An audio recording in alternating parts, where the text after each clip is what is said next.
Has anyone ever told you you're too sensitive? That you give too much? Has anyone ever told you you care too much? Or have you said it to yourself sometimes? You care too much. You can't help it. You feel this almost magnetic pull towards people who are hurting.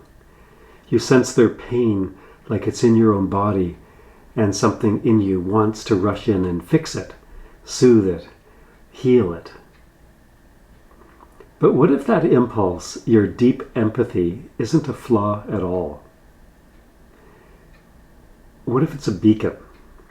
And what if I told you that your empathy is the very thing that people with narcissistic traits use to find you, attach to you, and eventually drain you and suck you dry?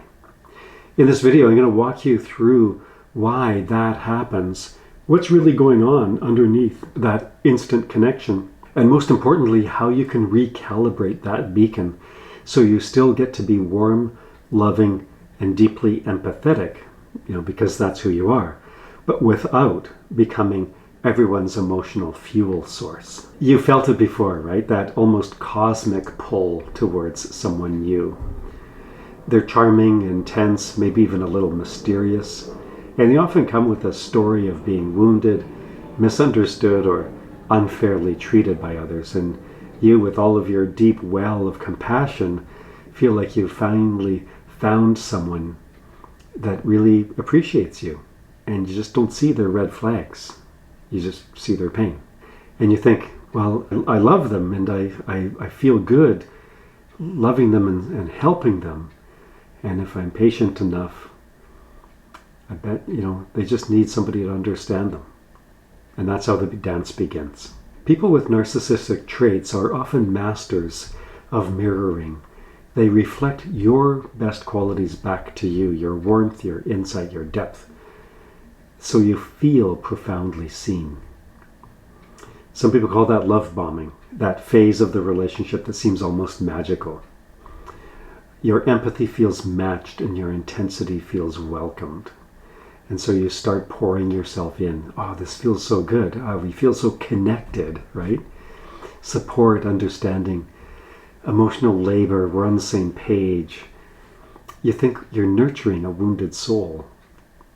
But then slowly the balance tips and what used to feel like intensity begins to feel like chaos. Like, where's the calm? Where's the serenity? You find yourself managing their moods, tiptoeing around their triggers, apologizing for things that you didn't do. You're giving and giving and giving, and your own cup is empty. It's like the moth drawn to the patio lantern or the flame. You're drawn towards it, and then you get burned, and then you fall back. But then you are drawn towards it again. This isn't just bad luck in relationships. That's not what it's about. It's a pattern, and patterns have causes. That's just a basic principle. Click subscribe. That way you'll be notified when a new video comes out on this channel. But you'll also be helping other women that are struggling with the same kind of relationship issues. And so you're giving a gift to women you've never met. Also, click the like button. Same thing. It helps other people to find this content. And pop a comment down below. Let me know how this resonates with you, how it matches your experience, or let me know that it doesn't match your experience. If you've ever asked, why do I keep attracting toxic people? Why does this always happen to me? Why me? I need to share the hard but hopeful truth. It's not because you're weak. It's because your greatest strengths are being used against you. Think of it as weaponized against you. The pull between a highly empathetic person, that's you, and someone with narcissistic traits, that's him, it's often based on complementary needs. Think of it as a lock and key. People with narcissistic traits have a bottomless need for validation, admiration, and control. That's what some people call narcissistic supply. I don't really like the term. You as an empath, highly sensitive person, have an almost endless capacity, desire, longing to give attention, care, understanding, kind of emotional labor. And so what they lack, you have in abundance, genuine empathy. And this is how your best qualities can end up getting weaponized. See, your deep compassion isn't seen as a gift, it's seen as a reliable fuel source. They know that you'll listen to the long stories, they know that you'll excuse the bad behavior, and you'll keep trying to understand them. You'll give the benefit of the doubt. You'll forgive again. And it's that willingness to forgive and see the good in other people, which is a good thing. It becomes a green light to cross your boundaries again. They learn that you'll give them a second, third, fourth chance. So do you see that your intuition, your ability to sense their insecurity and woundedness, even at an unconscious level, it's exactly what hooks you. They hook you. You're the fish. They show you just enough curated vulnerability to activate your need to be the healer.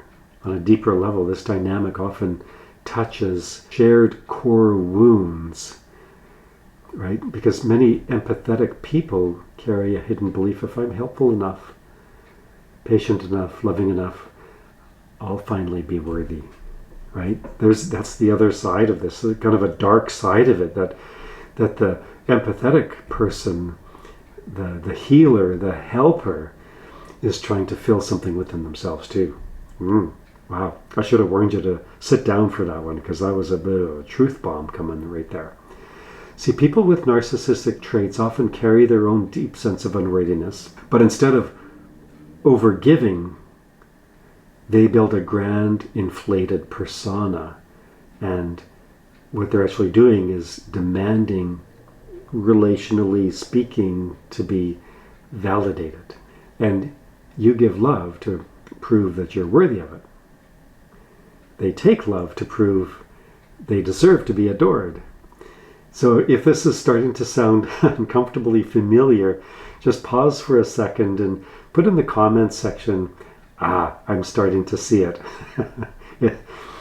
That simple sentence is you stepping out of autopilot, you stepping sort of outside of yourself and looking at yourself and looking at what's happening in the relationship and going, oh crap. But that's the first step. It's the first step into awareness, and awareness is a powerful step into breaking the pattern. And while you're there, if this is resonating, go ahead and punch the like button and the subscribe button. That way you don't miss future content on healing these patterns. It also helps to get the word out to other empaths that really need to hear it. But I want to give you more in this video. See, understanding the pattern is step one, breaking it is the real work, right? Understanding in $3 will get you a cup of coffee at Starbucks, right? You need to break the pattern in yourself. Don't wait for him to break the pattern. Take control of yourself, and you can break the pattern. The solution is not to become cold and numb and uncaring. It's not about the gray rock. That's BS. The solution is to become a conscious, self-respecting empath. What I love to call self-sovereignty. That means taking all that beautiful healing energy that you give to everyone else and learning to direct it to yourself first. You have to accept a very difficult, very freeing truth that you cannot heal another person. Your love, your patience, your loyalty are not the same thing as that guy getting therapy, getting his own insight, or getting to the place of his own willingness to change. Narcissistic patterns are deeply ingrained, and meaningful change, obviously, it requires their effort, not your sacrifice. So letting go of the fantasy that you can love them into wholeness, that's hard. It feels like grief, don't get me wrong, but it's self-preservation, and it's victory for you. Second, this is about healing the parts of you that are susceptible to this pattern and dynamic. There's parts of you that are kind of getting you into trouble. They're rogue parts, getting you hooked in, getting you to take the bait. And so this often means looking at what we used to call codependent patterns. I'm not loving that term anymore. I think it's not the best language, but you get the idea. It's that, that belief that your worth is tied to how needed you are, how much you can fix, how much you can help, how much you can hold together. Many empaths were the emotional grown-ups in their families long before they were adults, right? They were helping and fixing way beyond their pay grade in their home, in their family of origin. And so they developed what back in the 80s and 90s was called codependency. That's the problem. I love the term emotional sovereignty. What needs to be developed is emotional sovereignty. Just for clarity's sake, as a child, you may have learned I'm valued when I'm helping, or I'm valued when I'm fixing. The script that we need to internalize at a cellular level is I'm valuable because I say so. Right? Healing means rewriting that new story at a mind, body, and spirit level, at a cellular level. I am worthy simply because I exist. Can I get an amen? Not to that. Punch an amen in the comment section. Thirdly, you have to build boundaries that come from self-worth. Okay, this is where we're unpacking emotional sovereignty here. For someone that feels deeply, boundaries can feel mean or selfish, and you may have even heard that explicitly in your home growing up. So let's reframe that. A boundary is not a heartless no to others. It's a loving and protective yes to yourself. So here's what it sounds like. Try this line on in your heart. I can see that you're in pain, and I genuinely hope that you find healing. But you need to know I'm not sacrificing my emotional and physical well-being to carry things that don't belong to me. We need to name something clearly. That intense pull, that addictive cycle of highs and lows, it's not a soulmate bond, it's a trauma bond. And breaking it, yeah, I get it. It can feel like withdrawal, and it can feel like grief. It can feel like something's dying inside. Because at a neurochemical and emotional level, it is something dying inside. You're extinguishing neural networks that have not been serving you, like really and truly. This has an emotional level, absolutely, a neurochemical level, and a neurobiological structural level. Let's be clear here. Empathy is a superpower. It's not a curse. You may have felt and may have been spending years feeling like your sensitivity is a curse, that it only brought you drama and exhaustion and heartbreak. But the curse was never your empathy. The curse was that your empathy was undirected and unprotected and not balanced with the inner work of strong and clear boundaries within yourself, self-sovereignty. When boundaries are rooted in real self-worth, then things change. And empathy, actually, think of it, empathy starts to change form. Your shift from being a sponge that soaks up everybody else's pain into a finely tuned instrument under your own control that helps you discern who is safe and who is not. So you still notice somebody else's pain, but you feel a sense of freedom rather than compulsion. You don't have to rescue them. Importantly, you can also see manipulation when it's happening and think, okay, I see what you're doing there, and choose to not participate in the circus. What happens, and this is the beautiful thing that I've seen again and again in people that are willing to go all in, is you start attracting different kinds of people around you. You start attracting people who are capable of mutuality, of reciprocity, capable of respect and emotional responsibility. Your empathy stops making you a beacon for users and starts making you a lighthouse for people who can actually meet you in a level playing field. Your sensitivity becomes not just something you survive, but something that protects you and guides you. It becomes your superpower. Your journey was never about learning to feel less. Your journey is about learning to give yourself the same depth of care that you offer everyone else. At least the same level of care and love. The pattern breaks when you finally say, my worth is not going to be measured by what I tolerate or how much I fix. My worth is inherent.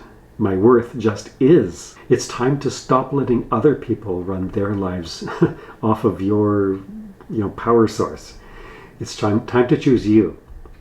So if this video helped you see your story a little bit more clearly, I want to hear from you. Drop a comment below. Maybe the comment is, I'm starting to see it, or share one insight that landed on you. Maybe like, ouch. And click the like button if this video resonated. That helps YouTube send this video to other empaths that are suffering. And subscribe to the channel, same thing. Hit the notification bell. That way other people get to access to this content. When you're ready, go ahead and click over to the next video where we're going to talk about 3 essential boundaries that every highly empathic person needs.